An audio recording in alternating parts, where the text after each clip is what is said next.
안녕하십니까 국내 포뮬러1 팬 여러분, 대학생 친구들의 포뮬러1 수다 포뮬러톡에 오신 여러분들을 환영합니다. 환영합니다. 네. 우선은 제가 이번 주에 감기에 걸렸고요. 반대로 저는 좀 네. 나은 것 같은데, 네. 좀 나으려고 말하려고 하는데 갑자기 또 목이 살짝 말썽이네요. 저는 좀 많이 나았습니다. 이제 상황이 좀 많이 괜찮아졌고, 네. 날씨가 슬슬 또 추워지다가 갑자기 요 근래 좀 따뜻했어요. 그죠? 그랬죠. 음.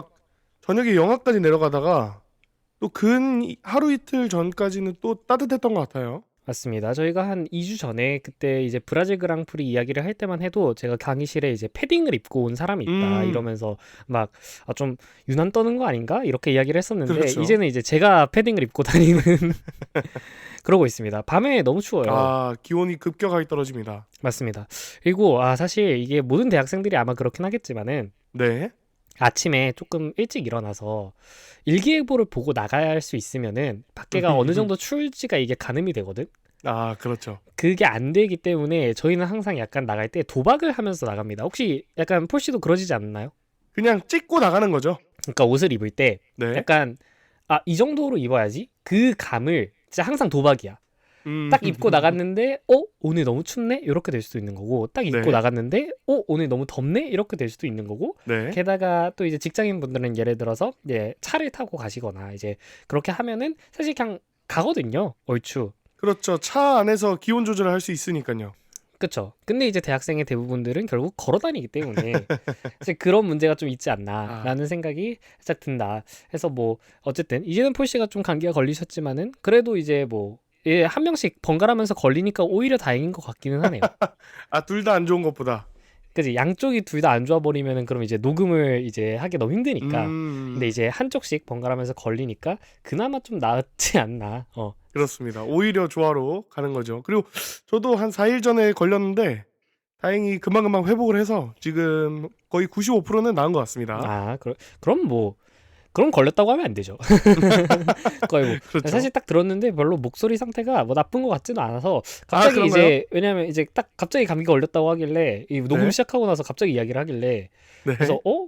감기 걸렸다고? 약간 이런 느낌이었는데, 그런 네. 거였으면 뭐 상관없습니다. 어. 그렇습니다. 자, 일단 라스베가스 리뷰를 저희가 빠르게 한번 시작을 해보도록 할 텐데, 네. 저희가 굉장히 좀 생소한 시간에 레이스를 봤어요. 항상 이 해가 지고 아, 이 일요일에서 월요일로 넘어가는 밤에 어떻게 이렇게 보다가 갑자기 웬 일요일 점심에 레이스가 있어가지고 굉장히 많은 분들이 좀 시청을 하지 않으셨을까 했는데, 네. 근데 하필 또 쿠팡 플레이에 보니까 같은 시점에 네. 손흥민 선수의 LAFC 경기가 겹쳐 있더라고요. 저도 이 스포츠란에 이렇게 들어가지 않습니까? 그죠? 쿠팡 플레이 스포츠란에 들어가면은 먼저 F1 라이브를 하고 있으면 F1이 보통 먼저 뜨는데 한 두세 칸 넘어가져 있더라고요. 그 맨 앞에 손흥민 선수가 먼저 있었어. 아, 그게 가장 맨 처음으로 안 볼 뜨더라고. 수 없죠. 그러니까 이게 딱 이런 나쁘지 않은 시간대에 걸리는 김에 살짝 이 상단에 걸려 있으면은 네. 포뮬러 1에 평소에 보지 않는 분이라고 하더라도 좀 네. 들어와서 유입이 될 수 있는 그런 경로가 되지 않을까라고 생각을 했는데, 음. 아쉽게도 이제 손흥민 선수가 딱 그때 있고, 게다가 손흥민 선수가 오늘 또 멀티 골을 터뜨렸다고 합니다. 두 골 넣었다고 저도 친구들한테 막 흥분하는 친구들한테서 전해 들었습니다. 그쵸. 그러니까 또 좋은 활약을 또 이렇게 함으로써 약간 또 이렇게 포뮬러 1의 관객을 뺏어가지 않았나라는 생각도 들고, 네. 반대로 보면은 또 생각해 보면 오늘 라스베가스 그랑프리가 그렇게 또 흥미진진한 레이스였나 하면 그건 또 아니에요. 사실은 그냥 무난했다. 그냥 열심히들 달렸다. 그렇죠. 적당했다. 그냥 열심히 달리는 그냥 뭐 가장 전형적인 그냥 포뮬러 1 레이스가 아니었나 싶기도 하고, 근데 확실히 경기 시작 전에 앞에다가 이렇게 좀 인트로 영상, 왜냐하면 1시 경기 시작이라면 쿠팡 플레이 방송이 보통 30분 일찍 틀잖아요, 시작을. 그렇죠. 그러면 이제 30분 동안 이제 그 윤재수 해설위원님이랑 그리고 이 안영진 캐스터님께서 이렇게 네. 서로 이야기를 하면서 뭐 있었던 일들 이렇게 인포그래픽들 막 지나가면서 하고, 뭐 현지 분위기도 이렇게 전해주시고 하는데, 네. 와 근데 확실히 보니까 정말 이 라스베가스잖아요. 네. 정말 이 세상 엔터테인먼트의 중심, 음. 쇼가 엄청나더라고. 일단 보니까, 일단 보셨습니까 혹시? 그 30분 먼저 들어가서 보셨어요 혹시? 저는 이후 끝난 거 30분을 봤고 음. 이전에는 뭐 김장이나 이런 집안 일 이슈가 있어 가지고 김장을 네. 하셨구나. 그죠? 딱 요즘 김장 시즌이긴 하죠. 근데 그것도 참 그러네요. 왜냐하면은 사실 슬슬 좀 부담이 되거든요. 힘들고. 그래서 저희 집도 제가 어릴 때만 하더라도 김장을 좀 많이 하다가 요즘엔 특히 최근 한 2, 3년 들어서는 이제 잘 안 하는 것 같아요. 그냥 소규모로 각자 알아서 좀 이렇게 해먹는 것 같은데 그것도 참 좋은 것 같습니다. 그렇습니다. 자, 어쨌든 그래서 보니까 그 시작 전에 일단 드론 쇼가 있었어요. 그래서 그 드론 쇼로 이렇게 하늘에다가 포뮬러 원 카를 막 이렇게 띄웠어. 어. 그리고 그 라스베가스에 그 되게 아이코닉한 호텔이 있지 않습니까? 그 네. 제가 호텔 이름은 잘 모르겠는데 약간 이렇게 좀 이 V자, 되게 완만한 V자로 생긴 이런 호텔이라서 앞에 이렇게 분수가 있는 되게 큰 호텔이 있어요. 약간 네. 다들 보시면 아실 것 같아요. 그 라스베가스에 있는 되게 아이코닉한 호텔인데 거기 앞에 있는 이제 분수로 그 막 네. 이렇게 물로 이렇게 쏴가지고 그 물로 그림을 그리더라고. 어. 그걸로 이제 미키마우스를 이렇게 그려주더라고요. 아, 분수로요. 그래서 분수로 이렇게 미키마우스를 그려주던데 이제 그게 아무래도 뭐 디즈니랑 포뮬러 1이랑 이번에 또 콜라보를 했으니까 네. 이제 그런 게 있지 않나. 실제로 이제 포뮬러 1 홈페이지에 가시면은 디즈니랑 콜라보해가지고 새로 나온 티셔츠가 있습니다. 오. 근데 그 티셔츠가 되게 이뻐. 그래가지고 최근에 이 블랙 프라이데이 때 네. 그 저희가 퓨얼 포 팬 저번에도 말씀을 드렸는데 그 퓨얼 포 팬이라고 연료샵이라고 부르는 그 해외 웹사이트가 있습니다. 거기 포뮬러 1 티셔츠나 아니면 팀 유니폼을 파는 그런 곳인데 네. 근데 거긴 또 그게 없더라고. 그 미키마우스 티셔츠가. 그래서 아. 제가 그때 연료샵에서 또 뭔가를 살까 해가지고 이렇게 또 보고 있었다가 네. 혼자서 사기가 너무 힘든 거야. 왜냐면 그 연료샵이 뭐 사신 분들은 아시겠지만은 $130 이상을 사야지 그 해외 배송료가 면제가 됩니다. 아, 그렇죠. 근데 해외 배송료가 $19예요. 네. 19.95달러, $20쯤 되니까 사실 우리나라 돈으로 거의 3만 원 가까이 하는 거란 말이야. 그렇죠. 그러면 사실 그거 내느니 그냥 $130 채우는 게 맞아. 근데 혼자 $130를 채우려니까 내가 혼자 갑자기 20만 원이나 이 옷을 사고 싶지가 너무 않은 거야. 20만 원 지금 지갑 사정으로는 쉽지 않죠. 그쵸? 그래서 제가 주변에 포뮬러 1 같이 보는 친구들한테 혹시 지금 사고 싶은 거 있냐? 같이 사자 해가지고 같이 그렇게 하려고 했는데 네. 근데 이제 한 친구가 이야기를 하기를 자기는 지금 그 라스베가스 그 디즈니 포뮬러 1 콜라보 에디션 티셔츠가 사고 싶은데 그게 연료샵에 지금 없어가지고 나는 안 사겠다 이렇게 이야기를 했어요. 아. 그래서 제가 그걸 직접 봤는데 한 네. $60 하더라고요. 네. 반팔티가 한 7만 원 하면 사실 뭐 브랜드 티셔츠면 그럴 수 있다 치는데 문제는 이제 7만 원이 아니라는 거지. 왜냐면 한 9만 원 가까이 되지 않을까요? 그치 $60 정도면 이제 거의 10만 원 가까이 되기 때문에 네. 그러면 사실 좀 그렇고 그리고 사실 저는 그렇게 이쁘다고 생각하지 않았어요. 근데 또 그 친구는 이쁘다고 하더라고. 취향으로. 그러면서 막 요즘 또 유행하는 유행어 있지 않습니까? 밤티라고. 밤티요? 밤티. 혹시 폴 씨는 이거 모르십니까? 밤티? 와, 이거 아직 여기까지 제가 아니 이거를 사실 이런 모른다고? 좀 문화에 좀 약합니다. 아니 당신은 이제 MZ 자격을 박탈하겠습니다. 이거 전 받을 자격이 없습니다. 밤티를 모른다. 밤티- 밤티를 모른다. 밤티요. 밤티 뭘까요? 맞춰보겠습니다, 제가. 밤티. 근데 이거 절대로 그 밤티라는 단어 자체로만 보면 절대 못 맞춰. 이 밤티라는 워딩과는 아무런 관련이 없는 거고요. 결국 인터넷상에서 결국 저희가 합의한 의미대로 쓰는 것이기 때문에 아하. 밤티라는 그 뭐랄까요? 그 철자 자체에는 아무런 의미가 없어요. 한번 맞춰보세요. 처음 들었을 때는 밤에 잘 어울리는 티셔츠. 밤티. 네, 왜냐면 낮에는 이제 색깔이 쨍해 보이니까 밤에 오히려 잘 받는 티셔츠 이런 건가 했는데 워딩이 아니라니까 아니겠죠? 약간 파자마네요, 그러면. 그렇죠. 밤티? 네. 밤에 입는 티셔츠면 네. 약간 그런 건데 근데 보면은 밤티가 사실 뜻은 약간 결국 못생겼다라는 뜻이에요. 저는 MZ 안 하도록 밤티는 하겠습니다. 못생겼다. 네. 그러니까 이 티셔츠 너무 밤티인데? 라고 하면은 무슨 얘기냐면 이 티셔츠 너무 못생겼는데? 라는 얘기거든요. 근데 이게 무슨 거냐면 그 인터넷 짤 중에서 그게 있어요. 그 약간 채팅을 하는데 그 아바타 가지고 약간 메이플 아바타 같은 거 가지고 채팅을 하는 그런 네. 그 사진이 있는데 거기다가 어떤 사람 그 닉네임이 밤티였어. 근데 아바타를 약간 그 고인물들이 하는 짓 있지 않습니까? 그 약간 정말 특이하게. 이상한 코스튬 입혀가지고 이상하게 해놓잖아. 그래서 어떤 유저가 거기 채팅방에다 대고 밤티님 죄송한데 정말 개 못같이 생기셨네요. 라고 쓴 거예요. 근데 거기다 밤티가 뭐였지? 고맙습니다라고 했는지 알겠습니다라고 했는지 이렇게 그 되게 덤덤하게 대답을 하는 그 짤이 있어요. 그래서 이제 그거를 갔다가 이제 밤티 하면은 이제 개 못같이 생겼다. 여기서 못은 이제 저는 지금 못이라고 했지만 실제로는 그냥 욕을 그대로 쓰는 겁니다. 그래가지고 해서 이제 밤티 하면 뭔가 못생겼다. 좀 촌스럽다. 약간 이런 느낌이 드는데 그래가지고 이제 밤티 티셔츠 뭐 이러면서 이제 막 그런 얘기를 했는데 갑자기 무슨 얘기하다가 이런 얘기가 나온 줄 아, 그 모르겠지만 미키마우스. 자 어쨌든 그래서 미키마우스 이렇게 분수쇼도 막 이렇게 보여주고 네. 그리고 뭐 레고도 이번에 콜라보를 하면서 이것저것 많이 했잖아요. 그래서 그 얘기도 저희가 이따가 뭐 시간이 나면 한번 또 해보도록 하겠습니다. 네. 요 준 씨는 혹시 끝나고 그 후반부도 보셨나요? 시상식 할 저는 때? 끝나면 바로 끊는 편. 아. 저는 저는 오히려 끝나면 바로 끊는 편인데 거기까지 봅니다. 그 인터뷰까지 봐요. 아, 예. 포디움 인터뷰. 그래서 그건 봤어요. 그 무슨 캐딜락 형상을 한 핑크색 자동차를 타고서 그 포디움 셋이서 러셀이랑 베르스타펜이랑 노리스가 그 셋이 그 차를 타고서 이렇게 가면서 이렇게 카퍼레이드를 하는 아. 약간 그것까지 보고 껐습니다. 아하. 우선 알겠습니다. 네. 자, 일단은 이번 주에 있었던 프랙티스 세션 이야기에 앞서가지고 그 전에 있었던 이야기도 한번 해봐야 될 것 같은데 네. 이게 무슨 얘기가 있었냐? 이번 주 내내 라스베가스에 갑자기 물난리가 나면서 또 한번 이슈가 되었습니다. 그렇죠. 홍수급이었죠, 거의. 맞습니다.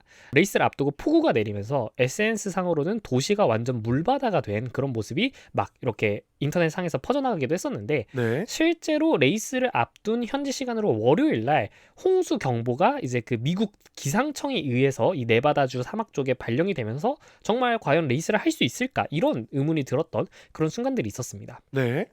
현지 기상학자들에 따르면은 애초에 이렇게 가을에 비가 많이 내리는 지역이 아닐 뿐만이 아니라 게다가 라스베가스 자체가 애초에 사막이지 않습니까?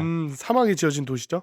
맞습니다. 그러다 보니까 가을뿐만이 아니라 애초에 비가 많이 내리는 지역이 아닌데 갑자기 비가 내린다. 그러니까 정말 이례적인 일이다. 이거고 게다가 이 도시의 토지 기반이 모래인데다가 네. 게다가 이렇게 비가 거의 안 내리는 곳이다 보니까 배수 시설 자체가 그렇게 잘 되지 않아 있다고 해요. 아, 원래 필요가 없었으니까. 원래 그런 것들이 좀 미흡하대. 그래서 막 뉴스가 이 도시에 물이 차가지고 막 현지 터널에 물이 차서 거기 터널에서 사람이 구출당했다. 뭐 이런 뉴스까지 제가 화요일 날 확인을 했었습니다. 와, 네. 근데 이제 막 얼추 약간 이렇게 폭우, 이 약간 홍수 상황 같은 거는 수요일에는 약간 그친 걸로 저희가 이야기를 받고 네. 현지 시간으로 목요일 날 프랙티스가 시작이 되기 때문에 24시간 안에 배수를 해야 된다 이런 이야기가 좀 나왔고 네. 그러면서 이제 과연 그럼 레이스를 하는 동안에는 날씨가 어떻게 될 것인가 그때 얘기를 했을 때는 한 수요일쯤에는 목요일 밤에 프랙티스를 할 때는 가벼운 비가 내릴 것이고 네. 퀄리파잉 때는 좀 흐리고 레이스 때는 날씨가 이제 괜찮을 것이다. 이렇게 이야기를 했어요. 근데 네. 다행히도 뭐 사실 퀄리파잉은 근데 그 일기예보가 조금 틀렸어. 그래가지고 좀 비가 내리는 상황에서 이제 퀄리파잉을 했지만 레이스는 또 다행히 오늘 점심에 보셨다시피 굉장히 괜찮은 날씨 속에서 드라이 타이어로 진행을 했습니다. 네. 근데 이제 막 비가 오고 젖은 상황에서 웻 레이스를 이렇게 하게 되니까 레이스 전부터 선수들이 굉장히 우려의 목소리를 많이 냈어요. 안 그래도 라스베가스가 저희가 프리뷰에서 말씀을 드렸듯 굉장히 추운 도시다. 굉장히 추운 시기에 레이스를 하게 되는 것이고 근데 거기다가 비까지 내리면 안 그래도 추운데 더 기온이 내려가니까 타이어나 브레이크의 작동 온도를 맞추기가 힘들고 애초에 포뮬러 1 카가 약간 작동하기에 이상적인 온도 조건이 아니게 되는 거야. 아, 그렇죠. 온도가 낮아버리니까.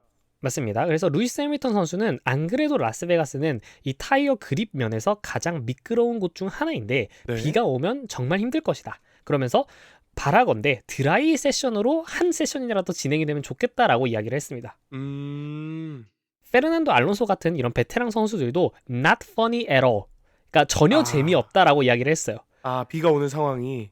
그리고 알론소 선수가 얘기를 했던 것 중 하나가 뭐냐면 네. 물길이 이렇게 돼 있으면은 이 도로가 반짝이면서 조명이 워낙에 세니까 이것 때문에 시야가 방해를 받는다라는 거야.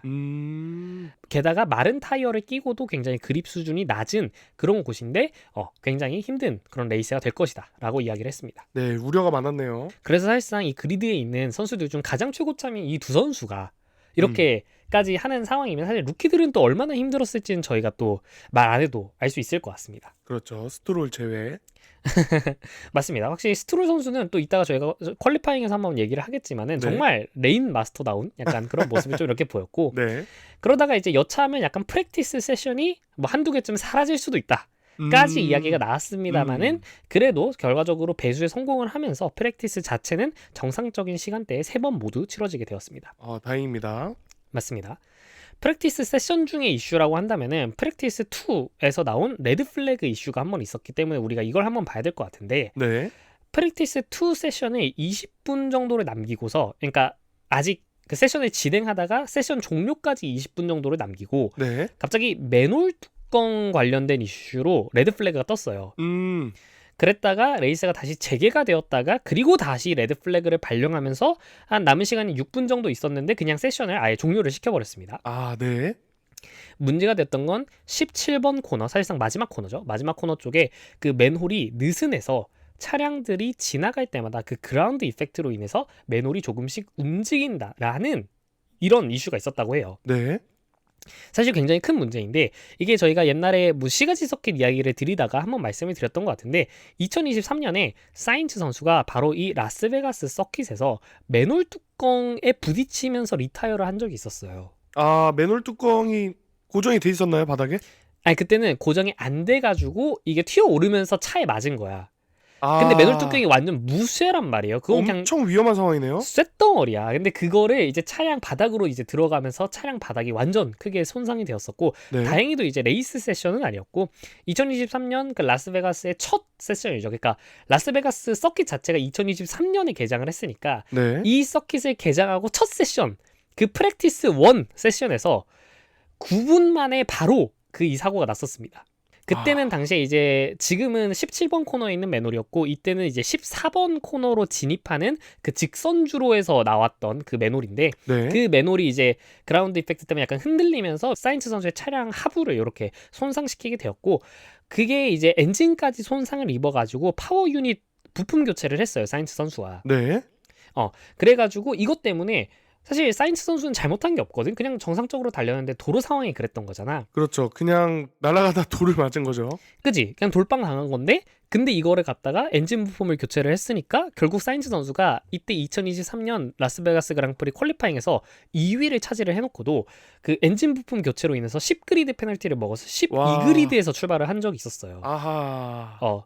그래가지고 굉장히 좀 이슈가 되었지. 그러니까 이 첫 번째로는 FI가 트랙 관리를 제대로 못했다. 첫 번째. 게다가 이게 사실 라스베가스 서킷이 개장하고 첫 세션이었잖아요. 그렇죠. 그러니까 애초에 개장을 하기 전에 이런 것들을 미리 봤었어야 되는 게 아니냐라는 이슈가 2년 전에 있었고 네. 게다가 트랙 환경에 의한 정말 피할 수 없는 사고와 같은 특수한 상황에 대해서 이게 왜 드라이버가 책임을 져야 되느냐 라는 거였죠. 근데 게다가 이 상황으로 인해서 그 맨홀 뚜껑을 또 점검하고 뭐 데브리를 치우고 이러느라 이 프랙티스 1하고 프랙티스 2가 보통 같은 날에 하잖아요. 네. 그 프랙티스 2가 원래는 밤에 예정이 되어 있었는데 안 그래도 밤에 예정이 되었던 게 지연이 되면서 다음 날 그러니까 새벽 2시 반에 진행이 됐어요. 상당히 빡셌겠는데요? 엄청 연기가 된 거야. 근데 문제는 뭐였냐면 라스베가스 그 서킷의 그 관중석이 네. 새벽 1시 반에 문을 닫는데요. 아, 오. 그러면서 이때 이 프랙티스 2 세션이 무관중 세션으로 진행이 되었고 게다가 그러면 그 목요일 날 프랙티스를 보겠다고 패스를 산 관중들은 그러니까요. 프랙티스 1하고 2를 보려고 그 티켓을 산 건데 2를 못 본 거잖아. 네. 근데 이제 그거에 대해서 실제 이제 티켓 가격보다 훨씬 더 낮은 수준의 보상을 FI 측에서 해주면서 안 그래도 또 이슈가 있었는데 또 한 번 이슈가 됐었다. 할 수 있는 최악의 선택을 계속했군요. 맞습니다. 그래서 프랙티스 1이 끝나고 거의 6시간이 있다가 그 프랙티스 2를 했었어요. 야.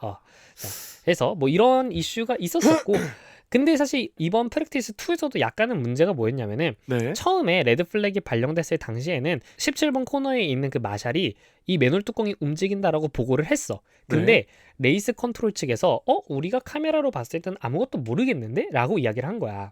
근데 마샬이 움직인다고 하니까 야 그럼 내려가서 봐보자 해가지고 일단 레드 플래그를 발령을 시키고 그 레이스 컨트롤 사람들이 내려가서 맨홀을 봤다라고 해요. 근데 봤는데 봐서는 모르겠는 거야. 네. 이게 움직인다고? 이래가지고 레드 플래그를 한번 해제를 했어. 근데 해제를 했을 때 그 17번 코너 맨홀 앞에 레이스 컨트롤 사람들이 있었어요. 네. 그렇게 해놓고서 그리고 다시 재개가 해서 차가 지나가는데 움직이는 게 그제서야 보이는 거야. 그러니까 야 끝내 이렇게 해가지고 끝냈던 거거든. 그러니까 네. 지금 이 상황이 뭐였냐면은 이 안전이 걸린 문제인데 예방적으로 조치를 취해야지. 그러니까 니네 눈에 안 보인다고 해가지고 한번 달려보게 시키면 어떡하냐. 미리 해놨어야지. 그지? 그러니까 첫 번째로 레드 플래그를 발령하고 문제가 있다고 내려갔어.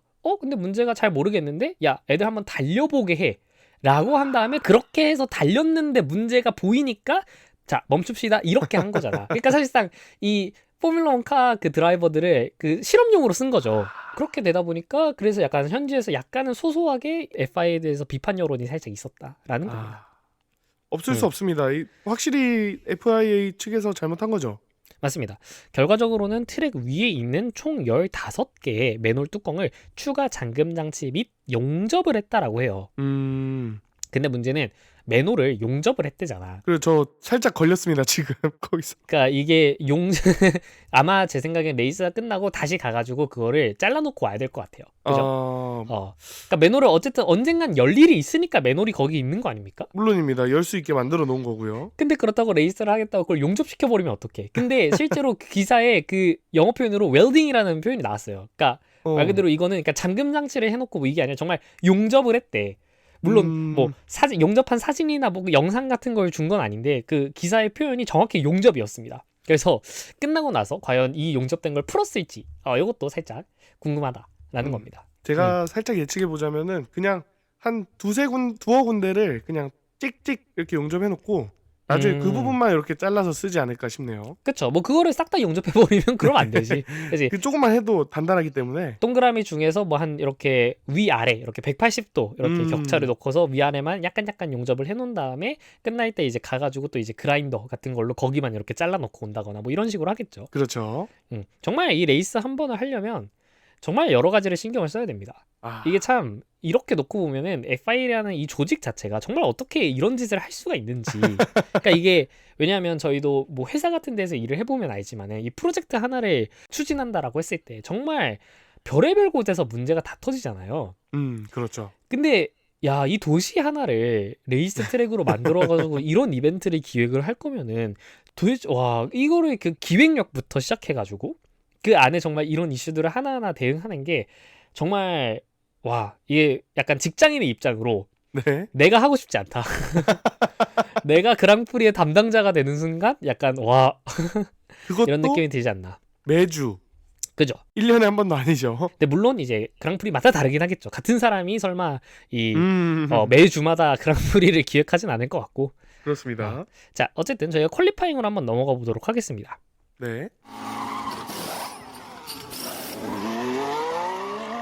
퀄리파잉 그리드 순위부터 말씀을 드려보자면 퀄리파잉 폴 포지션 랜도 노리스, 2그리드의 막스 베르스타펜, 3그리드의 윌리엄스의 카를로스 사인츠 선수, 네.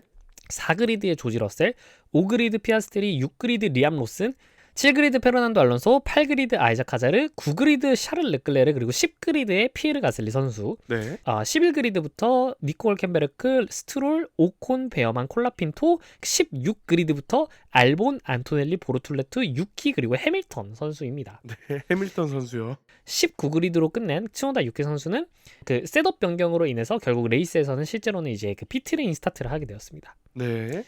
일단은 순위를 보자면 굉장히 좀 생소한 사람들이 많이 뛰죠. 일단 첫 번째로 당연히 20위에 있는 루이스 해밀턴 선수. 사실 아무리 해밀턴 선수가 요즘 폼이 안 좋다고는 하지만 여기까지 떨어진 선수는 아니거든요.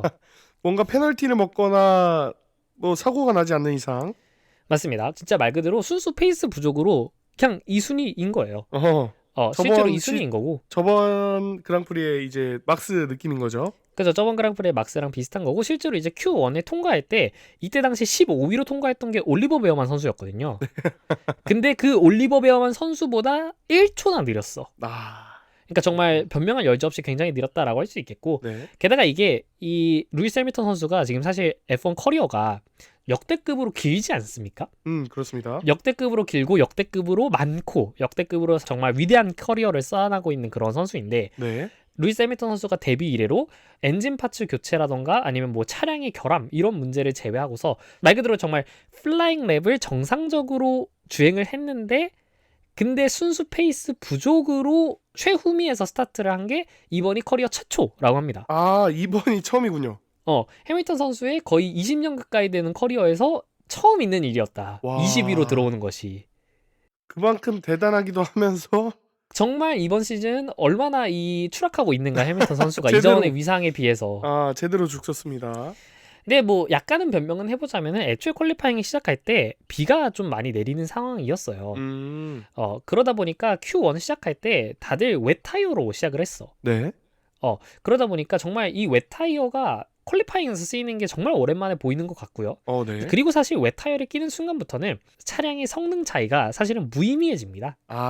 그냥 다 비슷해지는군요. 그죠? 그때부터는 그냥 서로서로 미끌리고, 그리고 정말 보면은 이 실제로 이 퀄리파잉을 봤을 때 그냥 차량들이 드리프트를 하면서 막 코너를 돌고 그랬어요. 그러니까 이 차량이 이렇게 그 앞방향으로 진행을 하면서 코너를 도는 게 아니라 네. 이 뒷바퀴가 옆으로 밀리면서 코너를 돌아. 슬립은 이거 막- 기본이군요. 그죠? 슬립은 모두 기본이기 때문에 그럼 결국 거기서는 사실 뭐 최고 속도 이런 거 상관없고요. 네. 결국 누가 이제 정말 약간은 운빨이라고 해야 될까요? 사실 운빨이라기엔 또 스트롤 선수가 또 굉장히 잘했기 때문에 정말 그 상황에 누가 잘 적응하고 그 상황에 맞춰가지고 누가 더 차를 잘 운전을 하느냐, 요거가 문제인 거지. 차량 자체의 성능은 사실 웹타이어를 끼는 순간 굉장히 무의미해진다. 그렇습니다. 비가 내리는 상황이다 보니까 정상적인 랩타임 작성 자체가 어려웠고, 게다가 이 선수들이 정말, 왜냐면 계속 차가 미끄러지니까 트랙에서 자꾸 벗어났어요. 그래서 처음에 랩타임이 막 2분대가 나왔어. 2분대까지 내려갔어요.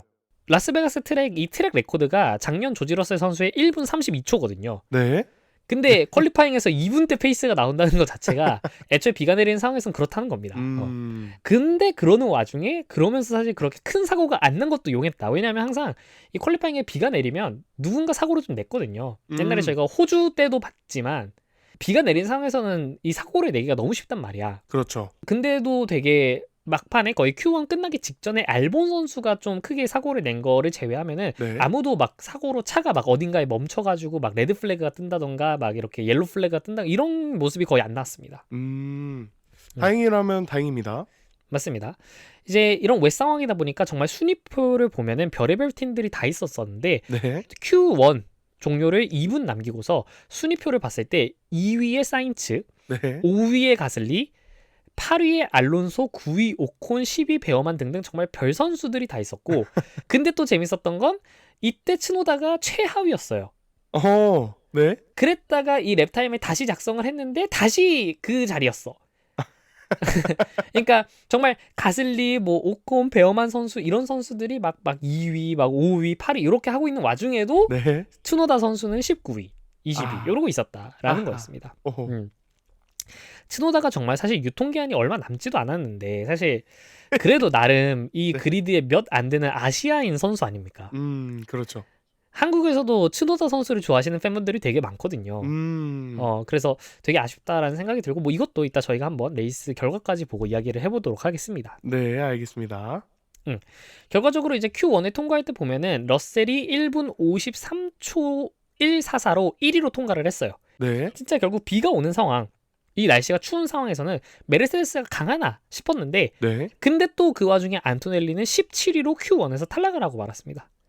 근데 이제 정말 온보드를 보면은 이게 안토넬리 선수가, 그러니까 뭐 어떻게 할 수가 없어요.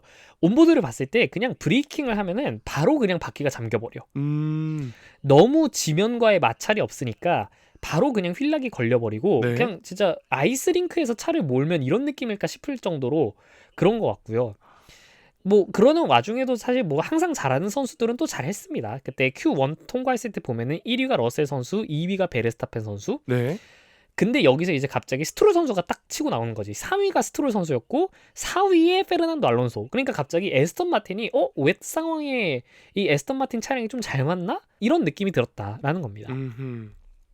그러는 와중에 노리스 선수가 13위로 통과를 했어요. 네. 그러니까 사실 노리스 선수도 이때 페이스를 봤을 때 한 0.2초 정도만 느렸으면은 탈락이었어.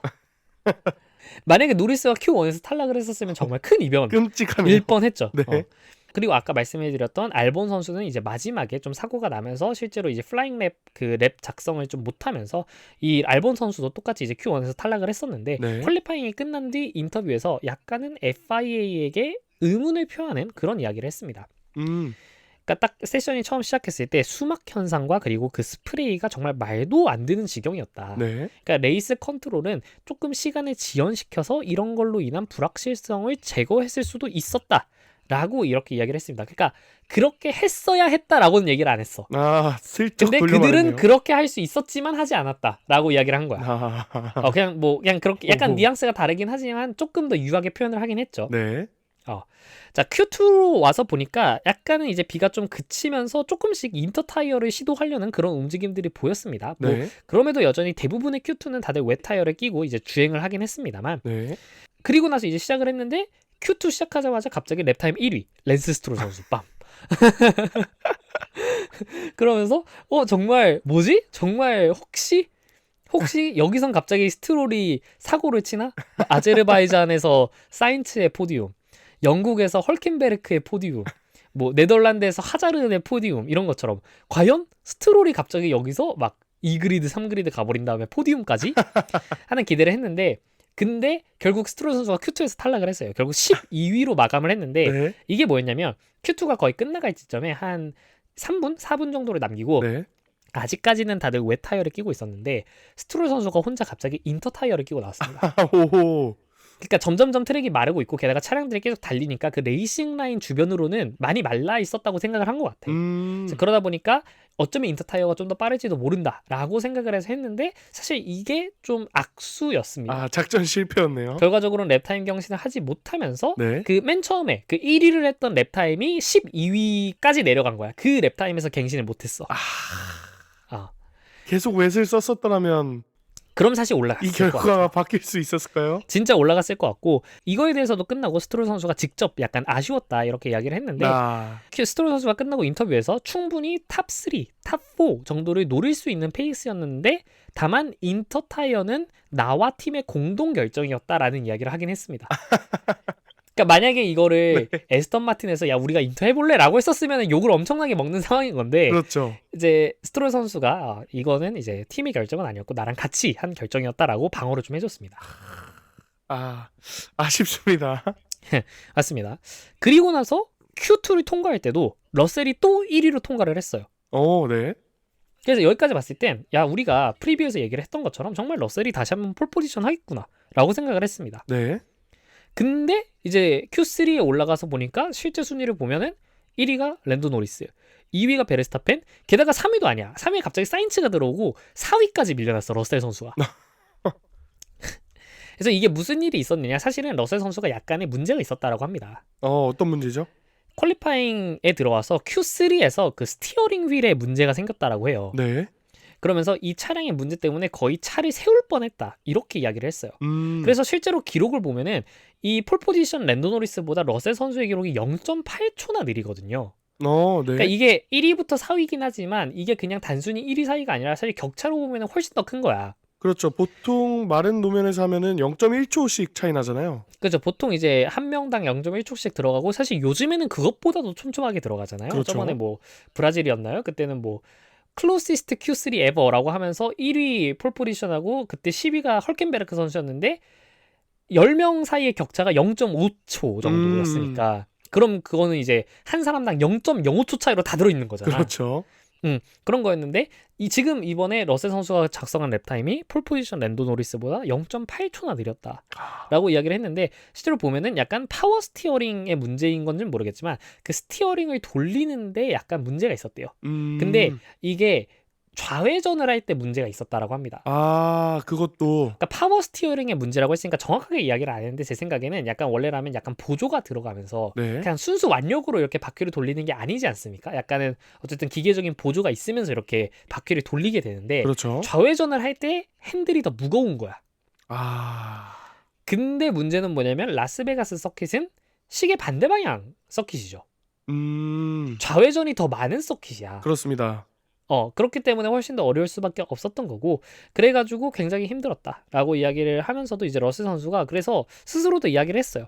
이 Q1하고 Q2를 통과할 때 내가 1등으로 통과를 해가지고 네. 훨씬 더 약간 이 상황을 낙관적으로 보고 있었는데, Q3에 와서 갑자기 스티어링 휠에 문제가 생기면서 우리는 이 순위에 만족했어야만 했다, 이런 식으로 이야기를 했어요. 상당히 아쉬움을 내비쳤네요. 그렇죠. 만약에 이게 없었더라고 한다면 충분히 폴 포지션이 좀 가능하지 않았을까라고 좀 생각을 할 수 있겠고, 그리고 퀄리파잉이 끝난 뒤에는 또 두 가지 이슈가 나왔습니다. 네. 첫 번째로는 메르세데스의 규정 위반 관련 소식하고, 그리고 사인츠 선수의 페널티 관련해가지고 이야기가 나왔는데, 메르세데스에 관련된 이슈는 원래 그 모든 차량들이 퀄리파잉 세션에서 그 첫 번째 랩을 위해서 차고 바깥으로 나가기 전에 FIA의 각 팀에서 그 차량의 셋업 관련한 문서를 제출을 해야 된대요. 네. 우리 차량이 서스펜션 세팅을 이렇게 맞췄습니다 하면은 그럼 나중에 그 파크 페렘의 상황에서 과연 얘네들이 세팅을 바꿨는지 안 바꿨는지를 그 문서를 가지고서 너네가 제출한 문서랑 다르잖아 뭐 이렇게 검사를 하는 건데 네. 근데 이 문서를 이 첫 번째 퀄리파잉 세션이 시작하고 나서 처음으로 이 차가 차고 바깥으로 나가기 전에 제출을 해야 되는데 네. 근데 메르세데스가 이거를 제출을 안 했다라는 거야. 그래서 만약에 제출을 안 하게 되면은 이게 퀄리파잉 동반 실격까지도 나올 수 있는 상황이었대요.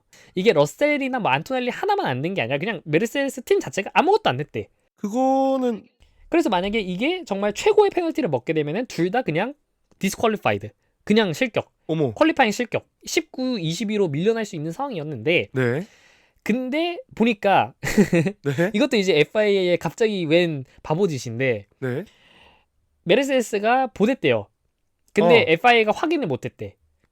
수신을 못해서 네. 그래서 안 낸 줄 알고 그 팀 담당자를 불러가지고 이야기를 했는데 네. 그래서 그 나왔던 어나운스먼트에 그때 예를 들어서 그 퀄리파잉이 9시에 끝났다고 칩시다. 네. 9시 40분에 관계자를 불러 조사할 것이라고 발표가 나왔어요. 네. 그래서 메르세데스 담당자를 9시 40분에 부른 거야. 야, 네. 너 이거 와서 이거 해명해. 너 이거 뭐야? 너 왜 안 냈어? 했는데 저 보였는데요?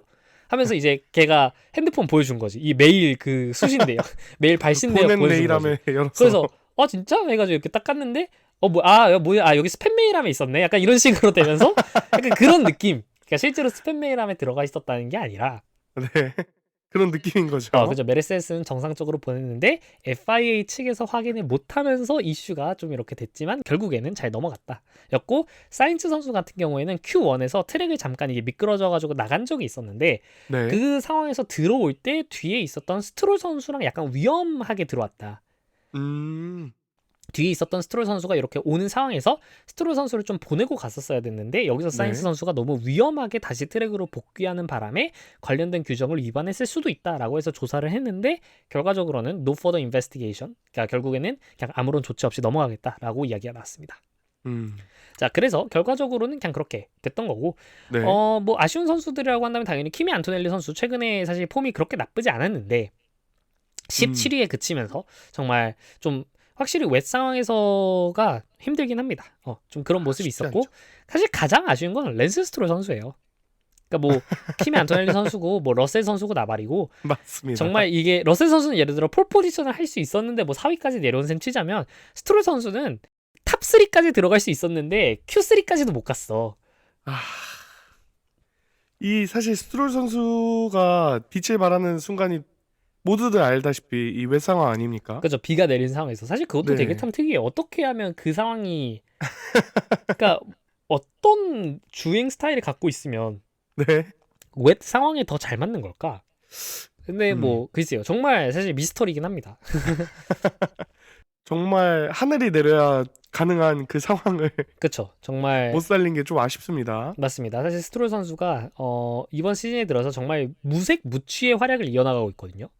그렇죠. 그러니까 나쁜 의미로도 눈에 안 띄고 좋은 의미로도 눈에 안 띄어. 그렇다고 막 사고가 나는 것도 아니고요. 사실 스트롤 선수의 그 이미지에 비하면 그렇다고 스트롤 선수가 맨날 이렇게 막 어디 가서 사고를 일으키고 다니지 않아요. 요즘 보면. 그렇습니다. 근데 그렇다고 해서 막 잘 그냥 안 보여. 그러니까 생각을 해보면 중계 화면에서 스트롤 선수를 잡아준 적이 과연 언제였나? 초반에 조금 잡아줬던 것 같아요. 아마 이번 시즌 내내 그 약간 뭐 당연히 관련된 통계는 없겠지만은 네. F1 그 TV 송출 화면에서 그 얼마나 몇 초 동안 화면을 먹고 있었는가 그 약간 그거를 세보면은 확실히 하위권에 있지 않을까. 아마도 제 생각에는 콜라핀토 선수도 아마 그 밑에 있을 것 같긴 하거든요. 콜라핀토 선수 다음이지 않을까요? 거의 그 정도이지 않을까. 사실 그런 생각이 좀 들고 정말 그러니까 단 한 번도 어떻게 좀 주목받은 레이스가 별로 없었어. 그나마 이제 캐나다에서 좀 스트롤 선수가 홈 그랑프리니까 오 했는데 근데 그것도 되게 그냥 심심하게 끝났었어요. 막 홈 그랑프리라고 해가지고 뭔가 특별한 일이 일어나진 않았어. 그 팔 회복하고 나왔을 그쵸. 때 그때 막 말씀이시죠? 그때 막 이제 손목 부상 때문에 한창 이슈가 되었던 거 외에는 그러니까 스트롤 선수 관련해서는 그냥 별로 이슈가 없습니다.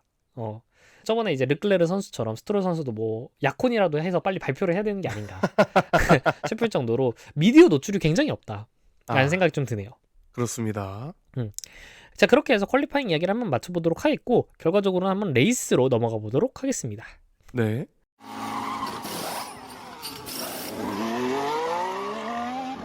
자, 레이스 결과를 한번 보도록 할 텐데 1위는 막스 베르스타펜 선수, 2위가 랜도 노리스 선수, 네. 3위에 러셀, 4위에 피아스트리, 5위에 안토넬리, 6위에 르클레르, 7위에 사인츠, 그리고 8위에 하자르, 9위에 니코 헐켄베르크, 그리고 10위에 해밀턴까지 해가지고 포인트권인 줄 알았습니다만 네, 그랬습니다만. 레이스가 끝난 뒤에 갑자기 맥라렌의 두 차량이 더블 실격이 발표되면서 최종 순위가 약간 바뀌었습니다. 그래서 결과적으로 최종 순위는 1위 베르스타펜, 네. 2위가 러셀 선수, 게다가 3위가 키미 안토넬리 선수로 이야. 결국에는 메르세데스가 더블 포디움을 만들어냈어요. 키미 안토넬리 두 번째 포디움이기도 하네요. 4위가 아니요, 두 번째 아닙니다. 세 번째입니다. 아, 벌써 세 번째인가요? 캐나다에서 한 번 있었고, 그리고 직전 브라질에서 2위 한 번 있었고, 아. 게다가 이번에도 3위이기 때문에 이번 시즌 세 번째입니다. 야, 네. 자, 그리고 4위에 르클레르, 5위에 사인츠, 6위에 하자르, 7위에 헐켄베르크, 8위에 루이스 해밀턴, 그리고 9위에 오콘, 10위에 베어만 선수까지 이렇게 마감이 되도록 하겠습니다. 네, 하스 더블 포인트도 참 기이합니다. 맞습니다. 레이스 전체로 봤을 때는 일단 사실 초반에 약간 좀 크게 이슈가 있었고, 네. 이후에는 뭐 레이스 중반에 르클레르와 해밀턴 선수가 추월을 하는 모습도 많이 볼 수 있었고, 뭐 안토넬리 선수랑 러셀 선수가 이제 각각 피아스트리하고 노리스를 방어하는 그런 이슈들이 있긴 했지만 전반적으로 봤을 때는 정말 무난한 레이스지 않았나. 뭐 크게 사고가 있었던 것도 아니고 그냥 네. 정말 그냥 무난했어요. 약간은 지루할 수도 있었을 것 같아요. 약간 중반에서는 그러니까 별로 그렇게 막 긴장감이 날 만한 배틀들이 많이 없었어요. 그리고 사실 애초에 페이스 차이가 좀 확연하다 보니까 러셀 선수가 뭐 노리스 선수를 보내줄 때도 보면은 그냥 무난하게 보내주고, 그러니까 좀 배틀다운 배틀이 좀 많이 없었다라고 볼 수 있겠습니다. 그렇습니다. 초반에 막스 베르스타펜 선수가 선두를 차지하고 나서는 큰 이변은 없었죠. 최선두에서는. 맞습니다. 첫 번째 랩 1번 코너 이 얘기를 좀 해봐야겠는데, 사실 요즘 F1을 보면은 가장 주목되는 곳이 바로 이겁니다. 스타팅하고 나서 바로 그 1번 코너, 아, 여기서 사고가 나느냐 마느냐 이건데, 그렇죠. 일단 이제 시작할 때 노리스 선수가 폴 포지션이었고, 네. 그리고 그리드의 오른쪽에 있었습니다. 그리고 1번 코너가 좌회전이야.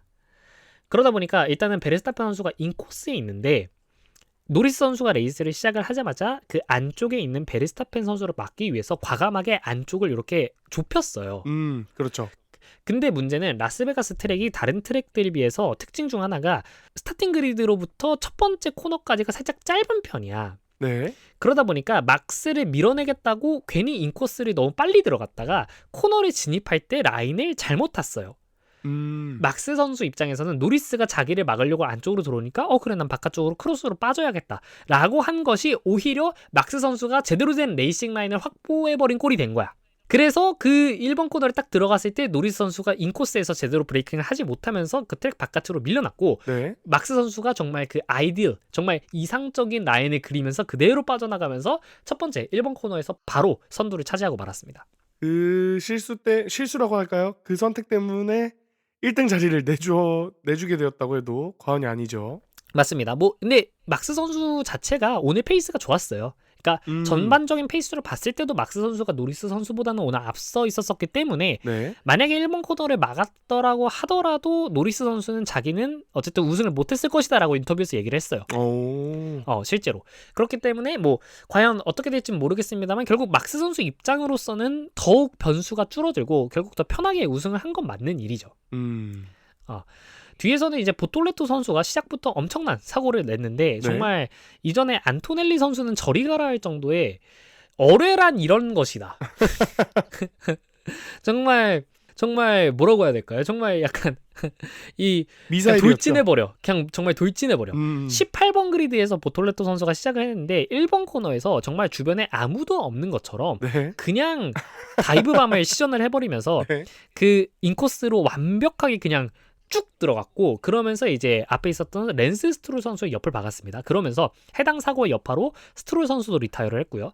보톨레토 선수도 리타이어를 했고, 그리고 이제 그 사고에 약간 휘말린 선수들은 약간 뒤로 빠지고, 그러면서 이제 그 사고를 좀 헤쳐나간 선수들은 갑자기 순위가 막 올라가고 했던 건데, 네. 이제 그거를 헤쳐나갔던 선수가 바로 키미 안토넬리 선수랑 그리고 해밀턴 선수였던 거죠. 그러면서 이제 그런 게 됐고, 실제로 이제 스트롤 선수를 박았는데 그 스트롤 선수가 밀리면서 바깥쪽에 있었던 사인츠 선수까지 충돌을 했어요. 그래서 사인츠 선수도 사실 이거에 좀 손해를 본 격이 됐습니다. 아. 그 앞쪽 윙이 부러졌던 선수가 누구였죠? 앞쪽 윙이 부러졌던 게 제가 기억하기로는 그게 보톨레토 선수였어요. 아. 왜냐면 이제 보톨레토 선수가 그냥 앞으로 들어가 버렸으니까. 그거였고 네. 그리고 또 앞쪽 윙이 부러졌던 게 로슨 선수가 이거는 이제 그 첫 번째 코너에서 있었던 일은 아니고 네. 두 번째 랩에서 로슨 선수가 피아스트리 선수랑 배틀을 하다가 접촉이 있으면서 로슨 선수가 약간 이른 타이밍에 그 프론트 윙을 교체하러 피트인을 하는 바람에 로슨 선수가 이번에 Q3까지 진출을 하면서 퀄리파잉 순위가 되게 위에서 시작을 했거든요. 그렇습니다. 6그리드로 시작을 했는데 결과적으로는 포인트를 따지 못하게 되었습니다. 그때 이제 레이스 초반에 좀 피트 스탑을 길게 하게 되면서 그래서 이런 것들이 좀 있었고 그리고 나서 이제 중간에서는 뭐 레이스 중반에 알본 선수도 해밀턴 선수와의 접촉이 있는 바람에 이제 알본 선수가 프론트 윙 손상이 또 있어가지고 그걸로 인해 레이스 중반에 리타이어를 하게 되었었고요. 네. 레이스 막판에 가서야 약간 또 이제 좀 이슈가 되었었던 게 이제 갑자기 노리스 선수가 차량에 문제가 생기면서 또 약간 이슈가 있었죠. 완전 레이스 막판에. 레이스 거의 한 두세 랩 정도를 남겨놓고 그렇죠. 그때 이제 선두에 막스 선수가 달리고 있었고 뒤에 2위를 이제 노리스 선수가 달리고 3위에 러셀 선수가 달리고 있었어요. 근데 네. 갑자기 노리스 선수가 이 차량에 문제가 생겼다라고 하면서 랩 타임이 확 늦어지기 시작했어. 실제로 이제 마지막 랩의 랩 타임을 보자면은 그 50번째 랩을 봤을 때 50번째 랩이 근데 또 생각해보면 막스 베르스타펜 선수의 패스티스트 랩이었어요. 아, 그렇죠. 오늘 레이스의 패스티스트 랩이 막스 베르스타펜 선수의 마지막 랩에서 나왔는데 그게 1분 33초 365였습니다. 네. 근데 이제 노리스 선수의 50번째 랩은 1분 37초였어요. 마지막 한 랩만으로도 이미 노리스 선수가 막스 선수보다 랩당 4초씩 느려지고 있었던 거야. 그러니까 막판에 갑자기 노리스 선수의 차량에 문제가 생겨서 네. 그래서 막 3위의 러셀 선수가 이제 막 점점 좀 좁혀오는 거지. 실시간으로 그 옆에 숫자가 줄어드는 게 보였거든요. 아, 네. 결국에는 그냥 그대로 피니쉬를 했습니다. 왜냐하면 그 전에 좀 어느 정도 이제 격차가 벌려져 있었기 때문에 그렇죠. 그대로 됐고 약간 중국 그랑프리 때가 기억이 납니다. 왜냐하면 그때 기억나십니까? 중국 그랑프리 때 무슨 일이 있었냐면 너무 옛날인데요. 중국 그랑프리 때 무슨 일이 있었냐면 네. 노리스 선수가 마지막 한 두 랩 정도를 남기고서 네. 브레이크에 문제가 생겼어요. 네. 브레이크에 문제가 생겨가지고 브레이크가 깨질 수도 있다라고 하면서 마지막 두세 랩 정도를 정말 브레이크를 살살살살 밟아가면서 그 브레이크를 깨트리지 않으려고 정말 겨우겨우 이렇게 하고 있었고 제가 기억하기로는 아마 그때 뒤따라오던 선수도 러셀이었던 걸로 기억을 하는데 네. 아무튼 추격당하고 있었어요. 그때 오는데 정말 실시간으로 그 옆에 그 타임라인에서 그 여기 타임 보여주는 거에서 실시간으로 그 간격이 줄어드는 걸 보면서 와 정말 한 랩만 더 달렸으면은 노리스가 추월당했겠다 막 이러면서 저희가 이야기를 했었었거든요. 맞습니다. 같은 거야. 또 노리스 선수가 막바지에 갑자기 또 차량 문제가 생겨서 와 정말 한 랩만 더 있었으면 추월당했을 텐데 또 이런 이야기를 할 수 있었던 겁니다. 천운이었네요. 실제로 이제 무슨 일이 있었냐 레이스가 끝난 뒤 이야기로는 연료 계통에 약간의 문제가 있었다라고 합니다. 근데 뭐 다행히도 아까 말씀드렸듯 레이스 막판에 문제가 생기는 바람에 뒤에 러셀 선수와의 격차가 기존에 있었던 만큼 네. 그대로 레이스를 좀 마무리하게 되었고 네. 근데 또 되게 재밌었던 건 러셀 선수도 그렇게 편한 상황이 아니었다. 그렇죠. 러셀 선수도 레이스가 끝난 뒤 인터뷰에서 퀄리파잉 Q3에서 겪었었던 그 스티어링 휠 문제를 그 레이스 내내 갖고 있었다라고 해요. 그렇습니다. 제 기억으로는 러셀이 실제로 레이스 후반쯤에 계속 스티어링이 계속 문제가 있다 하고 콜을 했던 것 같아요. 실제로 이야기를 했었고 그리고 그게 그냥 레이스 후반에 이야기를 했던 게 그때 생겼던 게 아니라 레이스를 시작하자마자 그 문제가 있었대요. 근데 그 레이스 내내 그 문제를 갖고 달린 거야. 이야. 그러니까 그게 좀 말이 안 되는 거고 러셀 선수는 그런 얘기는 했었어요. 그러니까 상위 선수들 중에서 러셀 선수가 가장 맨 처음으로 피트 스탑을 했어요. 네. 그래서 다들 미디움으로 스타트를 했는데 러셀 선수가 가장 먼저 하드로 바꾸고 나왔단 말이야. 네. 근데 이제 보통이었으면은 러셀 선수가 보통 그렇게 들어가면 누구 하나라도 언더컷을 의식해서 금방 들어갈 법 하거든요. 근데 라스베가스는 언더컷이 잘 안 먹히는 서킷이지 않습니까? 네. 그러다 보니까 정말 아무도 신경을 안 쓰더라고. 그 러셀 선수가 피트인을 하고 나서 거의 한 5-6랩은 지나고 5-6랩이 뭐야? 한 7-8랩은 지나고 나서야 베르스타펜 선수가 그제서야 피트인을 했고 실제로 그렇게 했음에도 불구하고 그 베르스타펜 선수가 러셀 선수보다 앞으로 나왔어요. 그러니까 언더컷을 시도를 당했는데 그렇게 적극적으로 방어를 하지 않았는데도 그냥 언더컷을 막은 거야. 정말 언더컷이 라스베가스에서 얼마나 힘든지도 볼 수 있었고 네. 근데 이제 러셀 선수가 레이스가 끝나고 이야기를 하기를 그때 딱 베르스타펜 선수가 피트 스탑을 끝나고 자기 앞으로 나왔을 때 네. 1초 격차였어요. 그 언더컷으로 약간 격차가 좁혀지긴 했어. 네, 긴박했어요. 그래서 러셀 선수가 베르스타펜 선수가 나오자마자 하드 타이어고 처음에 그 타이어 온도를 만들기가 힘들 테니까 네. 베르스타펜 선수가 나오자마자 그때 추월을 하려고 굉장히 밀어붙였대. 아. 근데 그러느라 결과적으로는 그때 타이어를 너무 많이 소모해버리는 바람에 이후에 노리스를 자기가 막을 수 없다는 걸 알게 되었다. 라고 이야기를 했어요. 그러니까 그때 베르스타펜 선수를 너무 추월하려고 열심히 하다 보니까 타이어를 너무 많이 써버렸고 그러다 보니까 레이스 막판에 너무 힘들었다 이런 얘기를 했는데 네. 근데 이것도 되게 인상적이었습니다. 그래가지고 기자가 얘기를 하기를 만약에 그때 그러면 베르스타펜 선수가 네 앞으로 나왔을 때 그때 만약에 공격을 하지 않고 그냥 그 자리를 유지하려고 했었으면은 과연 너가 2위로 마무리할 수 있었을 것 같나요? 라고 이야기를 했어요. 근데 물론 이때까지는 아직 그 맥라렌의 더블 실격이 발표되기 전이었습니다. 그래서 네. 아직까지 노리스가 2등이었고 러셀 선수가 자기가 3위라고 믿고 있는 상황에서 이제 인터뷰를 했는데 근데 이제 러셀 선수가 이야기를 하기를 네. 우리는 항상 우승을 위해서 달린다. 물론 이제 우승하기에 우리 페이스가 부족한 건 맞긴 하지만 레이스를 하는 입장으로서 앞에 나보다 불리해 보이는 상황에 상대가 있는데 그것을 시도하지 않는 것은 말이 안 된다.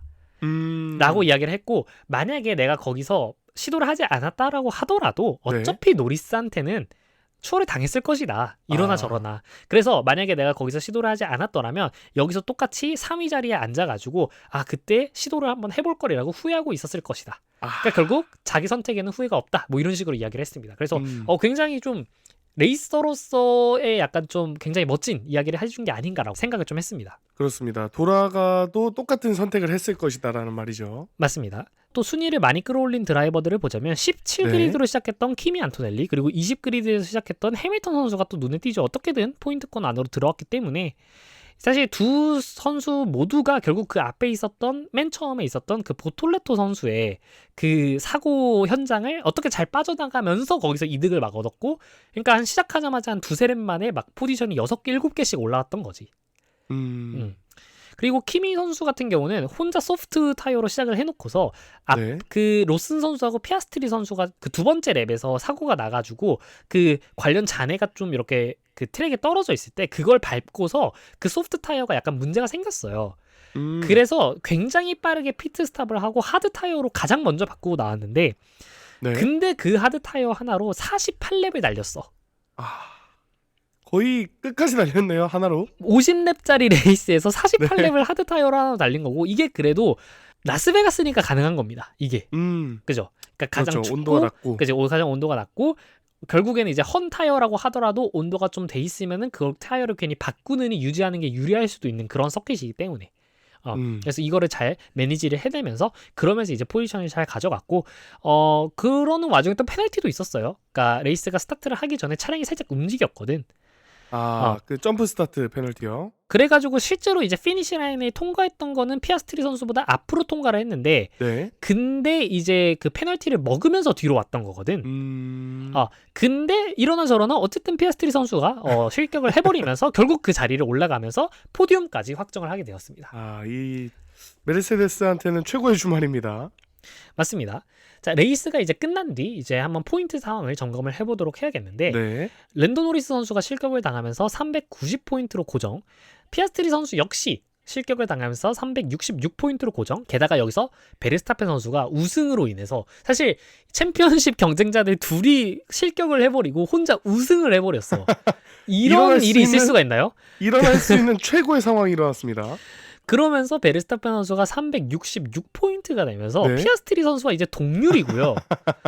공동 2위야. 공동 2위고 게다가 노리스 선수와는 24포인트 격차입니다. 와. 원래라면은 노리스 선수가 피아스트리 선수와 그 30점 격차로 벌어졌어야 됐고요. 그렇죠. 그리고 이제 노리스 선수랑 베르스타펜 선수는 이제 거의 사실상 노리스 선수가 나머지 두 경기에서 연속 리타이어를 하고 베르스타펜 선수가 우승 정도를 해야지만 가능한 정도의 격차로 만들어졌었어야 됐단 말이야. 근데 지금 정말 24포인트 이거면 정말 레이스 한 번에 바로 바뀔 수도 있습니다. 어쩌면. 그렇죠. 최고의 상황이 또 한 번만 일어나면 갑자기 같은 상황으로 또 맥라렌이 더블 리타이어를 해버리고 베르스타펜 선수가 우승해버리는 순간 이거는 이제 베르스타펜이 바로 1위가 됩니다. 더블 리타이어 하지 않아도 됩니다. 노리스만 떨어져도. 그죠 사실. 와. 결국에 우승만 하면 이제 올라갈 수 있는 거고 이제 앞으로 이제 남은 레이스가 이제 레이스 2번에다가 스프린트 1번 해가지고 총 58포인트가 걸려 있는데 네. 24점 격차입니다. 그리고 저희가 이전에 프리뷰에서도 말씀을 드렸듯 막스 선수가 우승을 하기 위해서는 노리스 선수가 무조건 리타이어는 한번 해줘야 된다. 그러니까 노포인트 한 번은 있어야지 이게 노리스 선수가 뭐 밀려나더라도 5위, 6위 해버리면은 베르스타펜 선수한테 힘들다라고 얘기를 했는데 그렇죠. 그냥 진짜 말 그대로 노포인트가 됐어요. 야, 이거 정말 뭔가 돕고 있는 거 아닐까요? 거기에 이전부터 말씀드렸던 그 드라이버 챔피언십 6위를 둔 해밀턴과 그리고 안토넬리 역시 정말 치열합니다. 네. 지금 해밀턴 선수가 이번에 뭐 8위까지 또 올라오면서 152포인트가 됐고 안토넬리 선수는 포디움까지 오르면서 15포인트를 추가하면서 137포인트가 되면서 이제 둘의 격차가 15포인트 격차입니다. 네. 그래서 나머지 두 개의 레이스에서 과연 올해가 끝날 때 이 안토넬리 선수가 정말 사실 자기의 선임이잖아요. 그러니까 원래 그 자리를 갖고 있던 사람이잖아. 굳이 따지면 전임자죠. 그렇죠. 인수인계를 받은 거지. 루이스 해밀턴의 그 자리에 지금 안토넬리 선수가 들어간 거잖아. 호랑이 새끼죠. 그죠? 근데 만약에 이 안토넬리 선수가 데뷔 첫 해에 루이스 해밀턴 선수를 따버린다면 이것도 정말 큰 의미가 있겠죠. 그것도 루이스 해밀턴을 다른 사람이 맞습니다. 아니에요. 맞습니다. 그래서 뭐 사실 해밀턴 선수도 오늘 정말 잘했습니다. 운이 따라준 것도 있지만 결국 최후위 그리드에서 포인트권까지 올라오는 게 이게 쉬운 일이 아니에요. 그렇습니다. 막스 선수 입장에서는 결국에는 정말 그 첫 번째 랩의 1번 코너를 잘 넘어갔던 게 실제 레이스를 잘 매니징하는 데 도움이 된 거고 네. 노리스 선수 입장에서는 우승은 하지 못했지만은 사실 2위로 마무리를 하면서 그래도 베르스타펜 선수의 챔피언십 확률은 이제 거의 차단을 시켜버리나라고 했는데 결국 그렇게 됐습니다.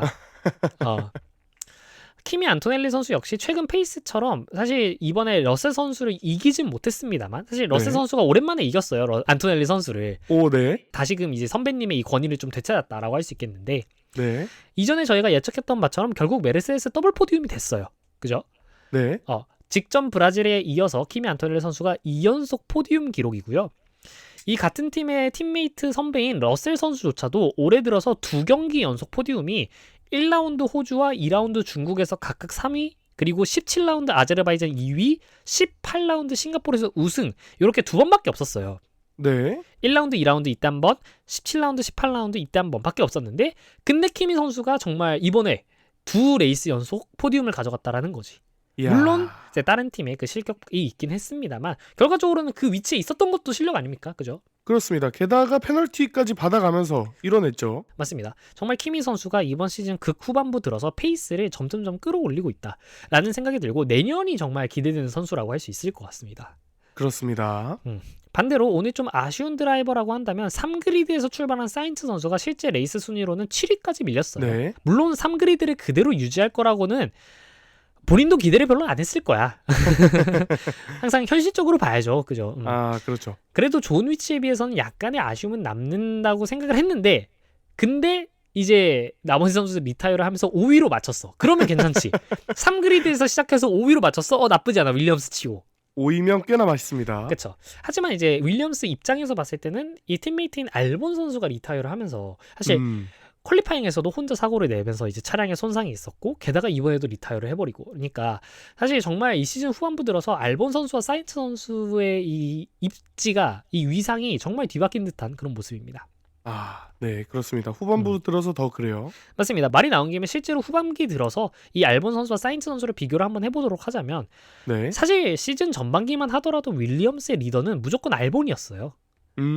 물론 지금도 사실 포인트로 보면은 알본 선수가 73포인트에 사인츠 선수가 48포인트야. 그러니까 여전히 알본 선수가 확실히 우위인 거 아닌가라고 생각을 할 수 있긴 하지만 네. 서머브레이크가 끝난 뒤에 후반부를 시작하고 나서 15라운드 네덜란드부터 지금까지 총 8번의 레이스 위크 동안 알본 선수가 19점을 획득하고 말았습니다. 본인 시즌 포인트 73점 중에 54점이 전반기에 나왔어요.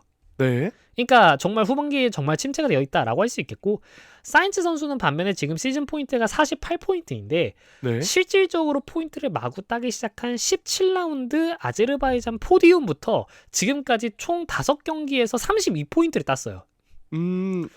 이게 후반부에 서로 반비례했군요. 맞습니다. 페이스가. 알본 선수가 최근 8번의 레이스에서 19점, 그리고 사인츠 선수는 최근 5경기에서 32점. 입니다. 특히나 이제 퀄리파잉 그리드로 보면은 조금 명확한데 시즌 전반기에 알렉산더 알본 선수의 평균 퀄리파잉 그리드가 9.5 그리드였습니다. 네. 전반기에 사인츠 선수가 12.7 그리드. 근데 아제르바이잔부터 보면은 알본 선수가 최근 6경기 평균 퀄리파잉 그리드가 17 그리드예요. 네. 게다가 Q1 탈락을 5번 했고 싱가포르에서는 22도 한 번 있었습니다. 같은 기간 사인츠 선수가 아제르바이잔에서는 2그리드, 네. 미국에서 9그리드로 Q3도 진출을 했었죠. 게다가 이번에 3그리드까지 네. 올라오면서 그러니까 퀄리파잉 그리드가 너무 명확하게 대비가 돼. 음. 거의 알본 선수가 시즌 전반기에 9.5그리드에서 지금 평균 그리드가 17그리드까지 내려왔잖아요. 거의 2배예요. 거의 2배. 네. 그러니까 많이 떨어졌죠. 페이스가. 반면 사인츠는 그 반대격인 거죠. 그렇죠. 알본 선수가 확실히 지금 좀 침체되어 있는 모습이고 실제로 이제 16라운드 몬차 이탈리아에서 7위로 6포인트를 딴 이후로 미국 스프린트에서 6위로 3포인트 외에는 실제 레이스에서는 단 한 번도 포인트를 따지 못했습니다. 16라운드부터 시작해서. 아이고 한참 됐습니다. 그래서 최근 6레이스로 더 이거를 좁혀보면은 네. 최근 6레이스 동안 알본 선수가 3포인트를 땄어요. 어허. 이거는 저희가 맨날 말하는 유키 선수보다도 페이스가 안 나오는 모습이에요. 거의. 어허. 그러니까 뭐 어떠세요? 이 윌리엄스 팬으로서 약간 이런 알본 선수의 모습에 대해서 좀 느끼시는 바가 있으시다면? 이게 살짝 팬심도 들어가 있는 게 솔직한 심정입니다만 약간 피아스트리를 보는 느낌이 살짝 듭니다. 근데 그래도 피아스트리 선수가 여기까지는 아니죠. 그래도 그렇습니다. 뭐 비약이긴 하지만 그 잘 달려줬던 페이스를 보여줬던 때가 있잖아요. 그죠? 그런 모습들이 누구나 올 수 있는 침체기라고 생각하고요. 레드불의 유키 선수처럼 자꾸 유키를 꺼내드는 것 같아서 살짝 미안하기도 하지만 유키처럼 혹은 골라핀토 선수처럼 뭔가 꾸준히 못해줬다면은 뭔가 알본 운전대를 놓을 때가 됐나 싶지만 그래도 잘 보여줬던 때가 있고 아직 그나마 젊은 선수이기 때문에 조금 더 지켜볼 만하다고 생각합니다. 여전히 뭐 알본 선수가 어쨌든 윌리엄스에서는 당연히 약간 그 퍼스트 드라이버이긴 하죠. 그렇죠. 르클레르 느낌이죠. 약간 윌리엄스의 뭐라 그럴까요? 그 약간 그 정체성, 약간 좀 윌리엄스를 대표하는 그런 선수격이기 때문에 그렇습니다. 뭐 이것으로 인해서 당장의 알본 선수가 뭐 F1 커리어가 끝나고 이런 건 아니긴 하겠지만, 그렇죠. 의의가 있죠. 그죠. 하지만 여전히 확실히 윌리엄스가 사실 이거 이상으로 뭔가의 도약을 바란다면은 알본 선수가 그렇다면은 거의 지금 약간 러셀 선수 정도의 퍼포먼스를 꾸준히 내줄 수 있는 그 정도의 아웃풋을 내줘야지 윌리엄스가 또 한 단계 더 도약을 할 수 있는 거거든요. 그렇습니다. 또 더해서 윌리엄스가 사실 이번 시즌만 놓고 보면 그렇지 이전 시즌들이랑 비교하면은 정말 멋진 활약을 하고 있습니다. 맞습니다. 사실 너무 기대를 많이 한 것도 있어. 시즌 전반부 때문에. 그렇습니다. 그것도 있습니다. 자, 그리고 또 방금 유키 선수 이야기를 했으니까 말 나온 김에 네. 유키 선수도 한번 이야기를 해봐야겠습니다. 사실 이번에도 좋습니다. Q3 탈락의 셋업 변경으로 인해서 피트레인 스타트를 했고 결국 노포인트로 끝났습니다. 네. 사실 Q3 탈락이 아니죠. Q1 탈락. 근데 사실 이 모습을 저희가 또 같은 레드불 선수한테 지난번 레이스에서 봤거든요. 네. Q1 탈락해서 셋업 변경으로 피트레인 스타트. 근데 결과가 다르잖아. 그러니까 이거는 자 그런 거죠. 자 베르스타펜 선수랑 누구를 비교하면 안 됩니다. 그거는 그 반대항전에서 축구를 하는데 야 너 왜 메시처럼 못하냐? 약간 이런 식으로 하는 거랑 같은 거예요. 진심으로. 네. 그렇습니다.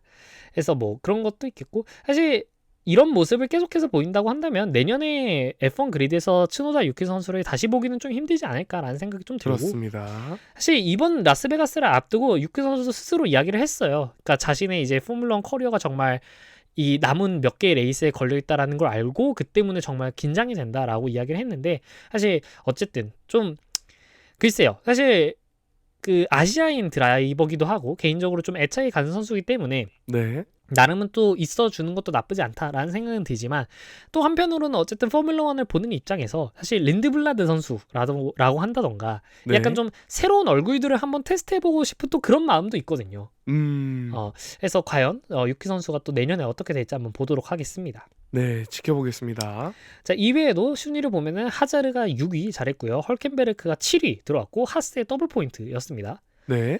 아이작 하자르 선수도 브라질에 이어서 2경기 연속 포인트인데다가 헐켄베르크 선수는 시즌 중반부부터 침체를 겪다가 최근에 다시 좀 올라오는 모습입니다. 네. 12라운드 실버스톤에서 포디움에 한번 오르고 그 포디움으로부터 6경기 내내 노포인트였어요. 그러니까 포디움을 한번 찍고 나서 갑자기 약간 좀 침체가 되었었다가 갑자기 최근에 미국부터 시작해가지고 조금씩 이제 포인트를 다시 따나가고 있는 그런 모습입니다. 네, 그렇습니다. 하스의 올리버 베어만 선수는 싱가포르부터 시작해가지고 최근 4경기 연속 Q3를 하고 Q3에 진출을 했었고 네. 만약에 이번까지 올라갔었으면은 5경기 연속 Q3 진출을 할 뻔도 했습니다만 결국 이번에 좌절이 되었고 그럼에도 불구하고 여전히 포인트로 연결을 하면서 나쁘지 않은 주말을 이렇게 보냈다고 할 수 있을 것 같습니다. 그렇습니다. 그리고 알론소 선수는 또 11위입니다. 맞습니다. 정말 그것도 신기하네요. 네. 컨스트럭터로 넘어와서 보자면은 이제 현재 메르세데스가 정말 확실히 이번에 더블 포디움으로 자신의 그러니까 컨스트럭터 2위를 굳혀나가고 있는 모습이고 네. 막스 선수가 우승으로 25포인트를 획득하며 르클레르의 4위 그리고 해밀턴의 8위로 16점을 획득한 페라리를 제치고 이제는 정말 확실한 3위로 발돋움하게 되었습니다. 메르세데스가 431포인트, 네. 3위인 레드불이 391포인트로 메르세데스와는 40점 차이고요. 네. 그리고 그 레드불과 페라리의 격차가 이제는 페라리가 378포인트로 둘의 격차는 13포인트 격차입니다. 네, 꽤나 멀어졌어요. 맞습니다. 해밀턴 선수는 오늘 확실히 그냥 이번 주말 내내 굉장히 실망스럽다라는 이야기를 많이 했었고 르클레르 선수는 이야기를 하기를 정말 내 퍼포먼스 자체로만 보면은 난 정말 잘했다라고 이야기를 했어요. 그러니까 실수도 하지 않았고 내가 거기서 뭐를 더 빠르게 달릴 수 있었는지 모르겠다. 근데 실제로 시간을 보니까 내가 6위더라. 이런 이야기를 했어요. 그러니까 말 그대로 차량이 문제라는 거지 지금은. 그렇죠. 그 얘기 말고는 뜻이 없죠. 맞습니다. 뭐 아까부터 계속 말씀을 드렸지만은 이 컨스트럭터 동반 실격을 당한 이 맥라렌의 경우는 지금 스키드 블록 마모로 인해서 두 차량이 모두 실격을 당했어요. 그렇습니다. 9mm 미만이었죠. 맞습니다. 근데 이제 원래 이제 9mm까지가 유지가 돼야 되는 건데 이제 9mm보다 더 많이 깎였다라는 거고 결과적으로는 그러면 차량의 지상고가 너무 낮았다라는 이야기가 되는 거고. 그렇습니다. 근데 뭐 사건만 놓고 보자면 이거는 약간 피아스트리 선수한테 유리하게 됐어. 그죠? 어? 원래라면은 왜냐면 노리스 선수가 2위고 네. 피아스트리 선수가 4위니까 네. 원래라면은 격차가 더 벌어졌었어야 되는데 실격이 돼버리면서 오히려 사실 사건 자체로만 놓고 보면 피아스트리 선수한테 약간은 유리한 결정이긴 합니다. 아, 그렇게 생각하니 오히려 그 베르스타펜뿐만이 아니라 피아스트리 선수한테도 기회가 또 주어졌군요. 그래서 사실상 노리스 선수한테만 좀 일방적으로 불리한 결정이었어요 오늘은. 아하, 그러네요. 그죠? 피아스트리 선수는 사실 뭐 1등을 못할 거면은 상관없어요. 그러니까 베르스타펜 선수도 2등을 하든 3등을 하든 별로 상관이 없고 노리스 선수도 2등, 3등은 상관이 없어요. 그렇습니다. 그러니까 안정적으로 2등을 할래 아니면은 반반의 확률로 1등 아니면 3등을 할래 하면은 사실 제가 드라이버여도 당연히 전자를 안 고를 것 같아. 그죠. 안정적으로 2등 해봤자 뭐 얻는 게 뭔데. 1등이 최고입니다. 그러니까 그럼 피아스트리 선수는 베르스타펜 선수는 상관없고요. 네. 결국에는 지금 당장 노리스 선수와의 격차를 좁혀야 되는 게 첫 번째 과제인 건데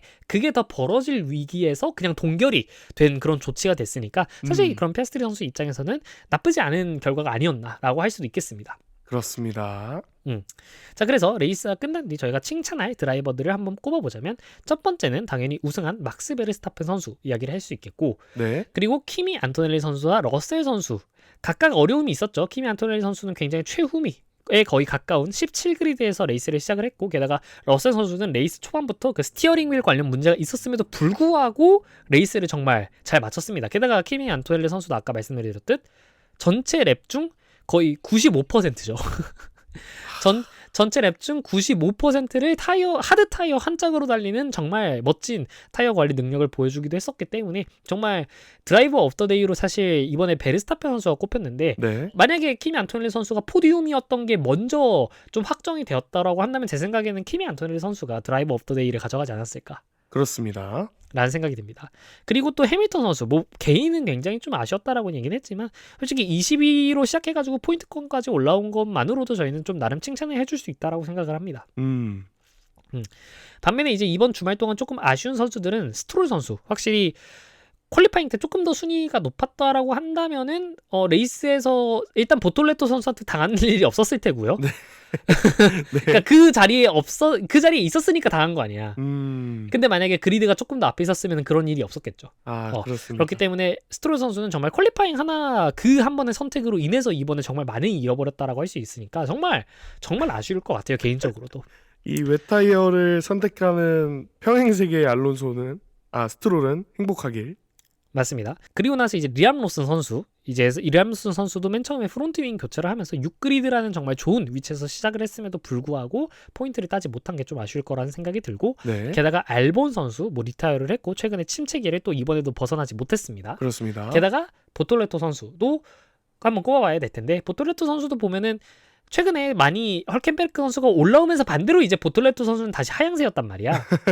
그래서 어떻게든 뭐라도 해보고자 약간 과감한 선택을 한 게 아닌가 싶어요. 근데 결과적으로 그게 좀 안 됐던 거고, 게다가 브라질에서도 저희가 지번에 말씀을 드렸듯이 홈팬들 앞에서 못 볼 꼴이 다 보였다라고 할 만큼 모든 세션에서 사실상 정상적으로 차를 한 번도 못 달렸잖아. 그렇습니다. 근데 사실 이번에 또 이렇게 됐으니까 좀 침체기를 세게 겪는 게 아닌가라는 생각이 들고, 게다가 그 아까 있었던 그 사고의 유발로 인해서 지금 다음 경기에 5그리드 그리드 페널티가 지금 주어졌습니다. 그렇습니다. 라이선스 벌점까지 먹었네요. 그죠. 카타르에 들어가면은 이제 보톨레토 선수는 5그리드 페널티까지 먹게 되었기 때문에 정말 이제 남은 시즌을 마무리하는 데 있어서도 약간 아쉬운 결정이 되겠다라고 생각을 합니다. 그렇습니다. 자, 그렇게 해가지고 저희가 오늘 라스베가스 그랑프리 관련해서 준비한 이야기는 모두 끝내보도록 하겠고, 네. 마지막으로 이제 폴시의 폴리즈 한번 들어보도록 하겠습니다. 네, 오늘의 폴리즈 타임. 오늘 굉장히 간결해졌습니다. 네. 녹음이 꽤나 길어져가지고 네. 금방 생각해버렸습니다. 오늘 폴리즈 타임은 또 타이어 이야기입니다. 이 타이어 이야기는 사실 컨텐츠가 계속 뽑아져 나오는 것 같아요. 그죠? 오늘은 이제 사용한 후에 타이어들이 어디로 갈까? 헌 타이어 신발보다 싸다. 이런 과연 신발보다 쌀까? 과연 신발보다 쌀까? 네, 혹은 팀들이 다 수거를 하는지 찾아본 결과 팀이 가져가는 게 아니고 전부 타이어 제작 회사인 피렐리가 회수한다고 합니다. 이거를 네, 레이스 주말이 이제 목금토일이 끝나면은 사용한 타이어에 안 쓴 타이어들까지 전부 피렐리가 회수를 해갑니다. 우선 마치 탄피 회수해 가듯이 네. 회수해 가서 이제 개수를 체크를 하고요. 네. 이 영국에 있는 피렐리 본사로 보내버린다고 합니다. 보내서 뭘 하느냐? 데이터를 일단 뽑습니다. 어디가 네. 얼마나 달았고, 어디가 과열, 어디가 더 그레인을 많이 먹었는지, 어디가 더 패턴이 있게 달았는지, 이런 거를 체크를 하고요. 그리고 팀별 셋업이 타이어에 남긴 흔적이 어떻게 차이가 나는지, 그런 데이터까지 싹 긁어서 다음 그랑프리용 타이어 개발 자료로 쓴다고 합니다. 그렇게 된다. 네. 그리고 나서는 이제 다른 저희 일반 차량 타이어들과 같이 잘게 파쇄돼서 필렛 형태로 재활용된다고 합니다. 여기까지가 오늘의 폴리시 타임 내용이었습니다. 좋았습니다. 사실 또 이제 레이스를 보시는 분들이라면 한 번쯤 또 의문을 가질 법한 내용이었어요. 그죠? 그렇죠. 워낙 타이어가 많이 소모되니까요. 맞습니다. 자, 그러면 저희 오늘 경기 리뷰 이렇게 맞춰보도록 하겠고, 당장 다음 주에 카타르 그랑프리입니다. 네. 그렇기 때문에 저희는 또 이제 카타르 그랑프리 프리뷰로 얼마 지나지 않아 이제 다시 한번 뵙도록 하겠습니다. 네, 알겠습니다. 수고 많으셨습니다.